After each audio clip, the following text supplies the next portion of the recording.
ಇವತ್ತು ಸ್ವಪ್ನ ಮಂಟಪ ಸಿನಿಮಾದ ಒಂದು ಆ, ಪರಿಚಯ ನಿಮಗೆ ಅಂದರೆ ಅಷ್ಟೊತ್ತಿಂದ ನಾವು ಸಿನಿಮಾದ ಟ್ರೈಲರ್ ಆಗಲಿ ಹಾಡುಗಳನ್ನಾಗಲಿ ತೋರಿಸಿ ಸಿನಿಮಾದ ಒಂದು ಆ, ಸಂಕ್ಷಿಪ್ತವಾದ ವಿಚಾರ ಏನಿದೆ ಅದನ್ನು ಸರ್ ಹೇಳಿದ್ದಾರೆ.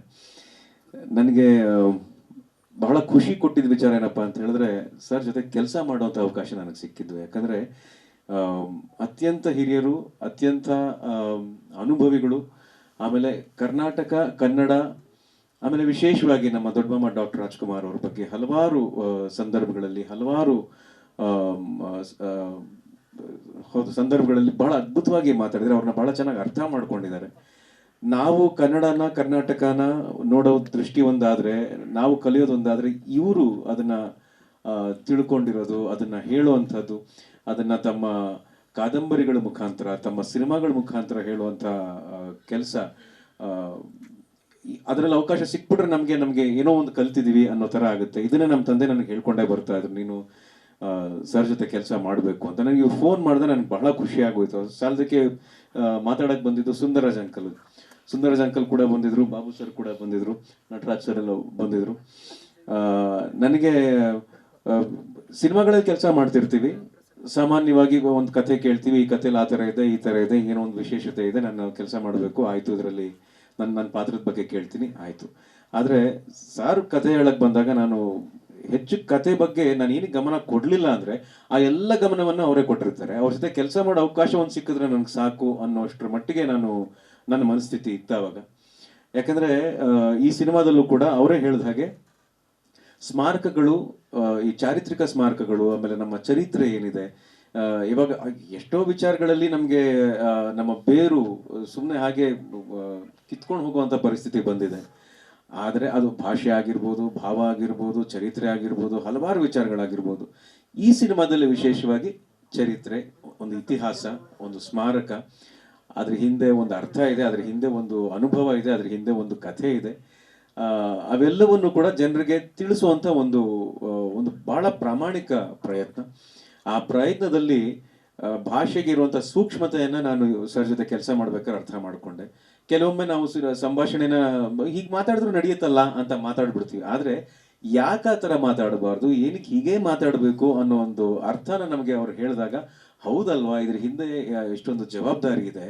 ನಮ್ಮ ಸಿನಿಮಾ ನೋಡಿದಾಗ ನಮ್ಮ ಭಾಷೆನೇ ಕಲಿಯುವಂಥ, ನಮ್ಮ ಭಾಷೆ ಇನ್ನೊಬ್ಬರ ಮೇಲೆ ಪರಿಣಾಮ ಬೀರುವಂಥ ಸಂದರ್ಭ ಈಗ ಆಗಿರೋದ್ರಿಂದ ಒಂದು ಬಹಳ ದೊಡ್ಡ ಕಲಿಕೆಯ ಅನುಭವ ನನಗಾಗಿದೆ ಅಂತ ಹೇಳೋದಕ್ಕೆ ನಾನು ಇಷ್ಟಪಡ್ತೀನಿ. ಬಾಬು ಸರ್ಗೆ ಥ್ಯಾಂಕ್ಸ್ ಹೇಳೋದಕ್ಕೆ ಅವಕಾಶ ಕೊಟ್ಟಿದ್ದಕ್ಕೆ ಸರ್ಗೆ ಮುಖ್ಯವಾಗಿ ಕೃತಜ್ಞತೆಗಳು. ಆಮೇಲೆ ಶಮಿತಾ ಮೇಡಮ್ಗೆ ಥ್ಯಾಂಕ್ಸ್, ನನಗೆ ಹಾಡುವಂಥ ಅವಕಾಶ ಕೊಟ್ಟಿದ್ದಾರೆ, ಭಾಳ ಚೆನ್ನಾಗಿ ಹಾಡಿಸಿದ್ದಾರೆ. ನಾನು ಹಾಡಿದ್ದೀನಿ ಅಂತ ಹೇಳಿದ್ರೆ ತಪ್ಪಾಗ್ಬಿಡುತ್ತೆ. ಯಾಕಂದರೆ ಕನ್ನಡದ ಬಗ್ಗೆ ಹಾಡಬೇಕು ಅಂತ ಹೇಳಿದ್ರೆ ಅದಕ್ಕೆ ಒಂದು ಹೆಮ್ಮೆ ನನಗೆ ಭಾಸವಾಗುತ್ತೆ. ಅದು ಕನ್ನಡದ ಬಗ್ಗೆ ನಾನು ಒಂದು ಮೊದಲನೇ ಹಾಡು ಹಾಡ್ತಾ ಇದ್ದೀನಿ ಅನ್ನೋ ಒಂದು ಖುಷಿ ನನಗಿದೆ. ಜೊತೆಗೆ ಸುಂದರರಾಜ್ ಅಂಕಲ್ ಅವರು, ಆಮೇಲೆ ರಂಜಿನಿ ಅವರು, ರಜನಿ, ಶೋಭಾ ರಾಘವೇಂದ್ರ ಅವರು, ಬಹಳ ಒಳ್ಳೆಯ ಕಲಾವಿದರ ಜೊತೆ ಕೆಲಸ ಮಾಡುವಂಥ ಅವಕಾಶ ನನಗೆ ಸ್ವಪ್ನ ಮಂಟಪ ಸಿನಿಮಾದಲ್ಲಿ ಸಿಕ್ಕಿದೆ. ಹಾಗಾಗಿ ಪ್ರತಿಯೊಂದು ಸಿನಿಮಾನೂ ಚೆನ್ನಾಗಾಗಬೇಕು ಅನ್ನೋ ದೃಷ್ಟಿಯಿಂದನೇ ಮಾಡ್ತೀವಿ, ಅನ್ನೋ ಉದ್ದೇಶದಿಂದನೇ ಮಾಡ್ತೀವಿ. ಆದರೆ ಬಹಳ ಕೆಲವು ಸಿನಿಮಾಗಳು ಒಂದು ಉದ್ದೇಶ ಬಹಳ ಮುಖ್ಯವಾಗಿರುತ್ತೆ. ಈ ಸಿನಿಮಾನ ನಾನು ಜನರಿಗೆ ತಲುಪಿಸ್ಬೇಕು, ಇದರಿಂದ ನಾನು ಏನೋ ಹೇಳಕ್ಕೆ ಪ್ರಯತ್ನ ಪಡ್ತಿದ್ದೀನಿ ಅಂತ ಆ ಉದ್ದೇಶವನ್ನು ಇಟ್ಕೊಂಡಿರೋರು ಬರಗೂರು ರಾಮಚಂದ್ರಪ್ಪ ಸರ್. ಸೊ ಹೀಗಾಗಿ ನಾನು ಅವ್ರಿಗೆ ಸಕಲ ಗೌರವವನ್ನು ಕೊಡ್ತಾ, ನಿಮಗೂ ಕೂಡ ಸಕಲ ಗೌರವವನ್ನು ಕೊಡ್ತಾ ಈ ಮಾತನ್ನು ಹೇಳ್ತಾ ಇದ್ದೀನಿ. ಈ ಸಿನಿಮಾನ ಆದಷ್ಟು ಜನರಿಗೆ ತಲುಪಿಸುವಂಥ ಪ್ರಯತ್ನ ಮಾಡಿದ್ರೆ ಈ ಸಿನಿಮಾಗೆ ಖಂಡಿತ ಒಳ್ಳೆಯದಾಗುತ್ತೆ. ಈ ಸಿನಿಮಾ ಮೂಲಕ ನಮ್ಮಂಥ ಕಲಾವಿದರಿಗೆ, ತಂತ್ರಜ್ಞರಿಗೆ ಒಳ್ಳೆಯದಾಗುತ್ತೆ. ಇವತ್ತು ಸ್ವಪ್ನ ಮಂಟಪ ಸಿನಿಮಾದ ಒಂದು ಪರಿಚಯ ನಿಮಗೆ ಅಂದರೆ ಅಷ್ಟೊತ್ತಿಂದ ನಾವು ಸಿನಿಮಾದ ಟ್ರೈಲರ್ ಆಗಲಿ ಹಾಡುಗಳನ್ನಾಗಲಿ ತೋರಿಸಿ ಸಿನಿಮಾದ ಒಂದು ಸಂಕ್ಷಿಪ್ತವಾದ ವಿಚಾರ ಏನಿದೆ ಅದನ್ನು ಸರ್ ಹೇಳಿದ್ದಾರೆ.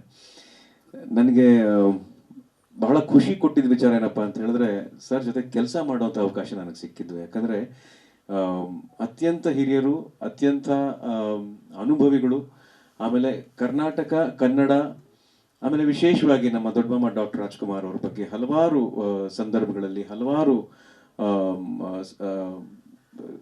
ಸಂದರ್ಭಗಳಲ್ಲಿ ಬಹಳ ಅದ್ಭುತವಾಗಿ ಮಾತಾಡಿದರೆ ಅವ್ರನ್ನ ಬಹಳ ಚೆನ್ನಾಗಿ ಅರ್ಥ ಮಾಡ್ಕೊಂಡಿದ್ದಾರೆ. ನಾವು ಕನ್ನಡನ ಕರ್ನಾಟಕನ ನೋಡೋ ದೃಷ್ಟಿ ಒಂದಾದ್ರೆ, ನಾವು ಕಲಿಯೋದೊಂದಾದ್ರೆ, ಇವರು ಅದನ್ನ ತಿಳ್ಕೊಂಡಿರೋದು, ಅದನ್ನ ಹೇಳುವಂಥದ್ದು, ಅದನ್ನ ತಮ್ಮ ಕಾದಂಬರಿಗಳ ಮುಖಾಂತರ, ತಮ್ಮ ಸಿನಿಮಾಗಳ ಮುಖಾಂತರ ಹೇಳುವಂಥ ಕೆಲಸ, ಅದರಲ್ಲಿ ಅವಕಾಶ ಸಿಕ್ಬಿಟ್ರೆ ನಮಗೆ ಏನೋ ಒಂದು ಕಲ್ತಿದೀವಿ ಅನ್ನೋ ಥರ ಆಗುತ್ತೆ. ಇದನ್ನೇ ನಮ್ಮ ತಂದೆ ನನಗೆ ಹೇಳ್ಕೊಂಡೇ ಬರ್ತಾ ಇದ್ರು, ನೀನು ಸರ್ ಜೊತೆ ಕೆಲಸ ಮಾಡಬೇಕು ಅಂತ. ನನಗೆ ಇವ್ರು ಫೋನ್ ಮಾಡಿದ್ರೆ ನನಗೆ ಬಹಳ ಖುಷಿ ಆಗೋಯ್ತು. ಸಾಲದಕ್ಕೆ ಮಾತಾಡಕ್ಕೆ ಬಂದಿದ್ದು ಸುಂದರರಾಜ್ ಅಂಕಲ್. ಸುಂದರರಾಜ್ ಅಂಕಲ್ ಕೂಡ ಬಂದಿದ್ರು, ಬಾಬು ಸರ್ ಕೂಡ ಬಂದಿದ್ರು, ನಟರಾಜ್ ಸರ್ ಎಲ್ಲ ಬಂದಿದ್ರು. ನನಗೆ ಸಿನಿಮಾಗಳಲ್ಲಿ ಕೆಲಸ ಮಾಡ್ತಿರ್ತೀವಿ, ಸಾಮಾನ್ಯವಾಗಿ ಒಂದು ಕಥೆ ಕೇಳ್ತೀವಿ, ಈ ಕಥೆಲಿ ಆ ಥರ ಇದೆ, ಈ ಥರ ಇದೆ, ಏನೋ ಒಂದು ವಿಶೇಷತೆ ಇದೆ, ನಾನು ಕೆಲಸ ಮಾಡಬೇಕು, ಆಯಿತು, ಇದರಲ್ಲಿ ನನ್ನ ಪಾತ್ರದ ಬಗ್ಗೆ ಕೇಳ್ತೀನಿ, ಆಯಿತು.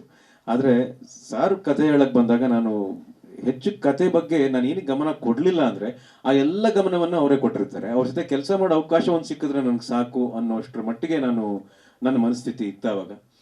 ಯಾಕಂದರೆ ಈ ಸಿನಿಮಾದಲ್ಲೂ ಕೂಡ ಅವರೇ ಹೇಳಿದ ಹಾಗೆ ಸ್ಮಾರಕಗಳು, ಈ ಚಾರಿತ್ರಿಕ ಸ್ಮಾರಕಗಳು, ಆಮೇಲೆ ನಮ್ಮ ಚರಿತ್ರೆ ಏನಿದೆ, ಇವಾಗ ಎಷ್ಟೋ ವಿಚಾರಗಳಲ್ಲಿ ನಮಗೆ ನಮ್ಮ ಬೇರು ಸುಮ್ಮನೆ ಹಾಗೆ ಕಿತ್ಕೊಂಡು ಹೋಗುವಂಥ ಪರಿಸ್ಥಿತಿ ಬಂದಿದೆ.